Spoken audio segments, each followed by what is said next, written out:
ஹரஹர சங்கர ஜெய ஜெய சங்கர.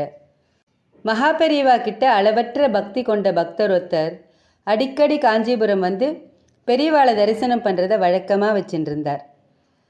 பணக்காரரான அவர் எந்த வேலை செய்கிறதா இருந்தாலும் அதை பெரியவா கிட்ட சொல்லி அவரோட ஆசீர்வாதத்தோடு தான் செய்வார்.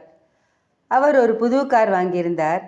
அந்த காரில் அவர் தன் குடும்பத்தோட மடத்துக்கு வந்தார். கார் வாங்கியிருக்கிற விஷயத்தை பெரியவா கிட்ட சொல்லி கார் சாவியை அவர்கிட்ட கொடுத்து ஆசீர்வாதம் வாங்கிக்க ஆசைப்பட்டார். அவர் ஸ்ரீமடத்துக்கு வந்த நேரம் மகான் மடத்தில் இல்லை, பக்கத்தில் இருக்கிற கலவைக்கு போயிருக்காருன்னு மடத்து சிப்பந்திகள் மூலம் தெரிஞ்சின்றார். அப்படியே நேராக கலவைக்கு போயிட்டார். பெரியவாளை தரிசனம் பண்ணின பக்தர் கையோடு கொண்டு வந்திருந்த பழங்கள் பூக்களை ஒரு மூங்கில் தட்டில் வச்சு அதுக்கு மேலே கார் சாவியை வச்சு, பெரியவா புதுசாக கார் வாங்கியிருக்கேன், நீங்கள் சாவியை தொட்டு எடுத்து தந்து ஆசீர்வாதம் பண்ணணும்னு சொன்னார். ஓ, புதுசாக கார் வாங்கியிருக்கியா, நல்லது அப்படின்னு சொன்ன பெரியவா, முதல்ல இந்த சாவியை எடுத்துக்கோ, காரை எடுத்துட்டு நான் சொல்கிற இடத்துக்கு போ, அங்கே ஒரு பெரிய மரத்தடியில் ஒரு பெரியவர் படுத்துன்னு இருப்பார், நான் சொன்னேன்னு அவரை கூப்பிடு, வழியில் ஒரு நல்ல ஹோட்டலுக்கு அவரை அழைச்சிட்டு போய் அவருக்கு வயிறார சாப்பிட வாங்கி கொடுத்து அதுக்கப்புறம் இங்கே அழைச்சிட்டு வா அப்படின்னார். பெரியவா சொன்ன இடத்துக்கு பக்தர் போனார். அங்கே கொஞ்சம் அழுக்கான உடையோட தாடியும் மீசையுமா ஒரு முதியவர் படுத்துட்டு இருந்தார். அவர்கிட்ட போய் மகான் சொன்னதை சொன்னார். உடனே அந்த முதியவரோட கண்களில் ஒரு பிரகாசம் தெரிஞ்சுது. அவசரமாக வீட்டுக்கு போய் குளிச்சுட்டு தங்கிட்ட இருந்த சுமாரான வேஷ்டியை கட்டிட்டு வந்தார். மகா பெரியவா சொன்ன மாதிரியே வழியில் அவருக்கு சாப்பாடு வாங்கி கொடுத்து மகான் கிட்ட அழைச்சிட்டு வந்தார் பணக்காரர். அந்த முதியவர் மகான் முன்னாடி பவ்யமாக கை கட்டிண்டு நின்னார். நீங்கள் என்னை விட பெரியவர், எனக்கு முன்னாடி நீங்கள் அப்படி நிற்கக்கூடாதுன்னு மகா பெரியவா சொன்னார். யார் இவர் அப்படின்னு எல்லாரும் யோசிக்க ஆரம்பித்தா. பெரியவா பணக்கார பக்தரை பார்த்தார்.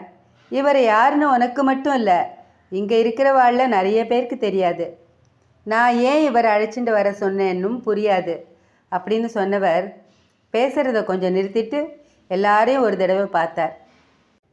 இவர் தான் என்னோட சந்நியாச ஆசிரமத்தோட முதல் குருன்னு சொல்லிட்டு மறுபடியும் மகான் நிறுத்தினார். சந்நியாசம் ஏற்றுக்கிறதுக்காக பூர்வாசிரமத்திலேருந்து கலவைக்கு வந்தப்போ அங்கேருந்து ஜட்கால என்னை இவர் தான் அழைச்சிட்டு வந்தார்.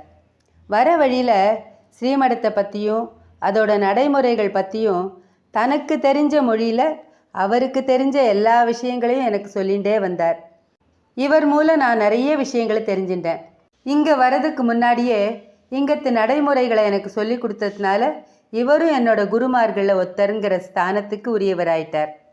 அதனால தான் என்னை விட பெரியவர்னு சொன்னேன் அப்படின்னார்.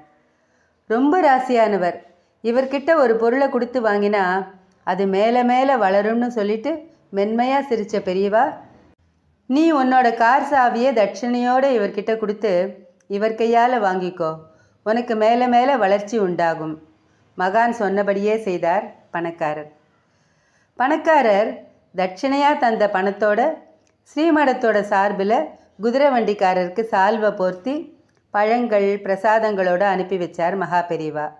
எங்கேயோ ஒரு கிராமத்தில் மரத்தடியில் பசியோடு படுத்துண்டு மகான ஸ்ரீமடத்துக்கு தான் அழைச்சிட்டு வந்ததை மனசுக்குள்ளே அசை போட்டுருந்த குதிரை வண்டிக்காரருக்கும் சரி, மற்றவாளுக்கும் சரி, மகான் அதை தன்னோட ஞான திருஷ்டியால் உணர்ந்துட்டதோட அதுக்காகவே பணக்காரரை அனுப்பி அவரை அழைச்சிட்டு வந்து அனுகிரகம் பண்ணினதோ தெரியவே தெரியாத தேவ ரகசியங்கிறது தான் நிஜம். ஸ்ரீ மகாபெரிவா திருவடிகளே சரணம். ஹரஹர சங்கர ஜெய ஜெய சங்கர. காஞ்சி சங்கர காமகோட்டி சங்கர.